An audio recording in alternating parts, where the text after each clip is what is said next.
2020 ते 2026 ची जी सिरीज आपण चालू केलेली आहे linear equation in two variable, तर त्याची आतापर्यंत आपण कोणते कोणते बघितला? Question first A, question first B, question 2A आणि क्वेश्चन 2B चा एक व्हिडिओ बघितला तुम्ही ना, त्याच्यामध्ये मी 8-7 क्वेश्चन सॉल्व्ह करून दिले होते. आता त्याच्यात जे राहिलेले आहे ते आपण या व्हिडिओमध्ये सॉल्व्ह करून घेऊ आणि मग तुम्ही एक सिक्वेन्स लावा. मी तुम्हाला एक प्लेलिस्ट तयार करून देईन, ते तुम्हाला काम येईल. याच्या बाहेर लिनियर नाही ते लक्षात घ्या आणि एकदम व्यवस्थित लिहा, म्हणजे तुम्हाला फायदा होईल. आता इथं एक क्वेश्चन विचार, हे जेवढे बी क्वेश्चन हे 2020 ते 2026 जेवढे पूर्ण पेपर घेतलेले आहे ते क्वेश्चन आहे. म्हणजे याच्यामध्ये सप्टेंबर आला, याच्यात ऑगस्ट आला, याच्यामध्ये जे बोर्ड जेवढे घेतात नापास होईल पोरायचे बी पेपर घेतात एवढे सगळे, आणि डायरेक्ट विषय संपवून टाकायचा आहे आपल्याला. चॅप्टर एकदा व्यवस्थित केला म्हणजे विषय संपला. आपल्याला त्याचं प्रत्येक क्वेश्चन यायला पाहिजे, बारकाई यायला पाहिजे. आता या क्वेश्चन मध्ये तुम्हाला काय विचारले? फाईन. आता 2B म्हणजेच किती मार्काला क्वेश्चन येणार आहे? 2. तर 2 मार्काचंच वेटेज आहे. तर फाईन dx आणि dy यायला पाहिजे आपल्याला. dx मध्ये आपण कोणाची व्हॅल्यू घेतली रे? x ची. dy मध्ये कोणाची घेतली रे? y ची. झालं सायन्स. त्यानंतर इथं बघा as it is same question आलेला आहे.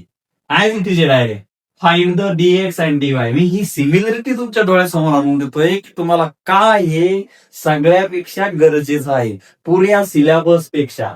फाइंड x प्लस वाय काही वेळा सॉल्व्ह केला, पण इथं बघा याला मायनस याला मायनस आहे. ज्या वेळेस मी मायनसचं साईन येईन, आता हे सगळे जण काय करणारे? एक्स प्लस वाय सांगेले म्हणल्यावर इक्वेशनची ऍडिंग करणारे. पण लक्षात घ्या, जे अल्टरनेट इक्वेशन तुम्हाला दिलेलं आहे त्याला कायचा साईन आहे? तर त्याला इथं पण मायनसचा साईन आहे, त्याला इथं पण मायनसचा साईन आहे. ज्या वेळेस बी मायनसचं साईन असतं त्या वेळेस उलटी कन्सेप्ट करावं लागते, तेव्हा दोन्हीमध्ये प्लसचं साईन येतं. म्हणजे याची तुम्हाला एक्स प्लस वाय सॉल्व्ह करणे, त्याची ऍडिंग नाही करावं लागेल, त्याची सबट्रॅक्शन करावं लागेल. मग हे एक क्वेश्चन आपला आणि ही एक कन्सेप्ट आपली क्लिअर झाली. त्यानंतर शेवटचा तो सॉल्व्हचा आहे 8, 9, 10, 11. तर मग नंतर हे भेटून सॉल्व्ह करून देईल. तर सगळ्यात पहिला डीएक्स काय देशाल रे? डीएक्स मध्ये एक्स कट करा, हा एक्स कट करा. 2 मायनस 1 ला -1 आणि 2 म्हणा. -3 आणि 12 ला 12 -3 म्हणा. कसं सॉल्युशन करशाल रे? क्रॉस मायनस हे फक्त लिहायला, हे फक्त लिहायला. आपण काय करणार? याचा गुणाकार करणार 3, याचा गुणाकार करणार 24. एक मायनसचं साईन दिसतंय का? नाही, म्हणजे साईन चेंज होणार नाही. प्लसच्या प्लस राहील. याचं साईन कशाचं आहे? मायनसचं. याला मेन प्लस आहे, याला मेन मायनस आहे. केव्हा चेंज होतं? याला एक मायनस असेल तेव्हा, याला एक मायनस असेल तेव्हा. याला एक मायनस आहे का? नाही. त्यांचे ओरिजिनल साईन राहील. या 3ला काय साईन आहे? प्लस. या 24ला काय साईन आहे? मायनस. प्लस मायनस मायनस करून टाका. -21 हा झाला तुमचा डी सॉल्व. आला एक मार्क. त्यानंतर डी वाय कोणाला कट करशाल रे? वायला मारा घोंगडी. काय उरला इथं समोर काही तिथं? 1 -1 2 12 2 12 करा गुणाकार. 1 गुणेला 12 -1 गुणेला 2. याचा गुणाकार 12 लिहा, याचा गुणाकार 2 लिहा. दिसतंय का -1? नाही. याचं मेन प्लस आहे, प्लसच रे. याचं मेन मायनस आहे. दिसतोय का 1 -1? हा मायनस काय करून टाकशाल? प्लस. 12 आणि 2 किती म्हणशाल? 14. झाला क्वेश्चन सॉल्व. सेम आहे डायरेक्ट, काहीच बदल नाही. डीएक्स आणि डीवाय हे तुम्ही फाइंड करायचं आहे. डीएक्स आणि डीवाय याचे आन्सर तुम्ही काढायचे आहे. आता राहिला विषय एक्स प्लस वायचा. पण इक्वेशनला साईन कशाचे आलेले? मायनस. तर एक्स प्लस वाय म्हणल्यावर इक्वेशनची ऍडिंग नाही म्हणणार. काय वाक्य वापरा? Subtracting equation second from first. मग 49, 57, 172, 57, 49, 252. सबट्रॅक्शनचा रूल्स काय सांगतो? दिलेले साईन चेंज करा. याला प्लस आहे मायनस म्हणा, याला मायनस आहे प्लस म्हणा, याला प्लस आहे मायनस म्हणा. करा वजाबाकी. याला काय ताईने प्लस, याला काय ताईने minus. Plus minus plus minus काय होईल? मायनस. किती त्याचा आन्सर? 172. म्हणजे हे 0 उडन. 7तून 5 काढा 0. त्यानंतर समजा किंवा मोठी संख्या घ्या, तर वजाबाकी करणं काही एवढं अवघड गोष्ट नाही. 252 172 करा नसेल येत तर 0 घ्या, इथं कॅरी करा, इथं 8 घ्या, इथं 0 घ्या, 80 येऊन जाईल त्याचा 80. इथं याला काय साईन आहे मायनस, याला काय साईन आहे प्लस, प्लस मायनस मायनस, इथं मोठ्या संख्येत साईन लावा मायनसचं साईन. मग इथं वजाबाकी करा, 57 म्हणजे 8y.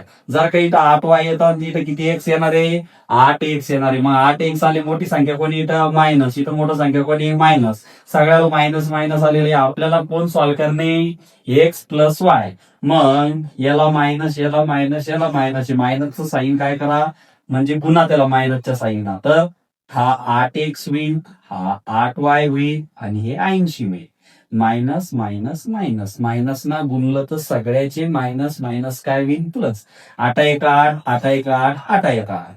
एक्स प्लस वाय बरोबर आन्सर किती आलं, 8. मायनसचं साईन कुठे गेलं, मल्टिप्लाय, -1. 8 1 8, 8 1 8, 8 1 8 आणि 0. Minus minus plus, minus minus plus, minus minus plus झालं. आला का एक्स प्लस वाय आला. राहिला याचा विषय, याला करणे सॉल्व. कसं सॉल्व करशाल, सॉल्व करणे अरे ग्रॅमर्स करा, काही अडचण नाही. तुम्हाला काही मेथड दिले का नाही, पहिला डी घ्या, dx घ्या, dy घ्या, नाही येत एलिमिनेट करा, मग आपण ग्रॅमर्स करू. सांगा डी, 5 4 4 5, सांगा dx. आता एकदम स्पीड आली पाहिजे, कट करा. 4 आणि 17, 17 आणि 4, 5 आणि 10, 10 आणि 5. dy सांगा, dy च्या व्हॅल्यू, y ला कट करा. 5 17 4 सांगायचे आन्सर. कसा मल्टिप्लाय करशाल, क्रॉस करून घ्या. मग याचा क्रॉस मल्टिप्लाय. हा एक एक्झाम्पल आणि हा एक एक्झाम्पल तुम्ही सॉल्व्ह करायचा लिहून एकदम व्यवस्थित.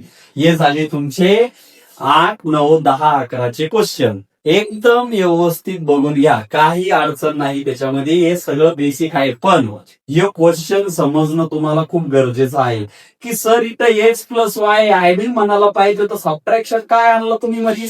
अरे याला कायचे साईन आहे, मायनसचे साईन आहे, तर ऍडिंग जर का केलं तर मायनस मायनसच राहील आणि हे प्लस प्लसच राहील. म्हणजे एकाला प्लसचं साईन लागेल, एकाला मायनसचं लागेल. जर तुम्ही मायनस ना गुणाला गेले ते प्लस वाला मायनस होईल, हा मायनस वाला प्लस होईल. पण मी ना काय केलं, सबट्रॅक्शन केली तर सगळ्याला साईन सारखे आले, मायनसचे साईन लागले बघा दिरायला लागले. मग मी मायनस 1 ना गुणलं तर प्लस होऊन गेलं, झालं ते सॉल्व. अशी कन्सेप्ट आहे. यांना ह्या गोष्टी क्लिअर, त्याला डायरेक्ट बोर्ड मध्ये चमकलं म्हणजे अर्ध्याचे दुप्पट निघून गेले असं नाही. ह्या गोष्टी शिकायला भेटणार तुम्हाला. जर याच्यातून मला प्रत्येकाने आन्सर सांगायचे, हा डी किती आला, dx किती आला, dy किती आला. ठीक आहे, 1 मिनिटात क्वेश्चन लिहितो. तर क्वेश्चन नंबर 12. क्वेश्चन नंबर 12 काय, अरे फाइंड एक्स अँड वाय म्हणल्यावर dx दिले, dy दिले, डी दिले. काय घ्यायचा, X equal dx by D. dx किती आहे 49, डी किती आहे 7, याला भागा 7. y dy by D, dy ची व्हॅल्यू 63/7, याला भागा -9 झाले तुमचे आन्सर. इथं आता ही वर्ड प्रॉब्लेम दिलेला आहे, पण एकदम 2 मार्काला त्याला वाटल की हा 2 मार्काचा आहे. काय सांगेल, sum of the two number, sum of the two number is, 1 minute, sum of the two number is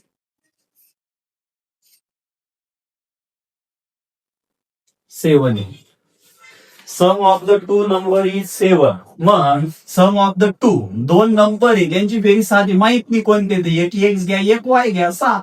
मग x plus y equal 7 and difference त्यांच्यामधलं अंतर, तर एक्स मायनस वाय इक्वल किती घ्या 5.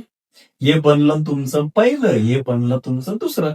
मग हा कोण एक एक्स, हा कोणी वाय, म्हणा x is greater number and Y is smaller number. का, कारण की तुम्ही मोठ्या संख्येमधून लहान संख्या मायनस करता. आता याला सॉल्व करा, याला प्लसचं साईन, याला मायनसचं साईन आहे, अपोजिट साईन आहे. काय वाक्य हानशान, adding equation first and equation second. हा कट करून टाका, हा 2x होईल, हे 12 होईल, हे गुन्हेला इकडे आल्यावर भागेला कितीच भाग बसल, 6चा. मग याला पुट करा, x इक्वल 6 म्हणा, इन इक्वेशन 1 मध्ये ठेवा, x प्लस वाय बरोबर 7. x ची व्हॅल्यू किती आहे? 6.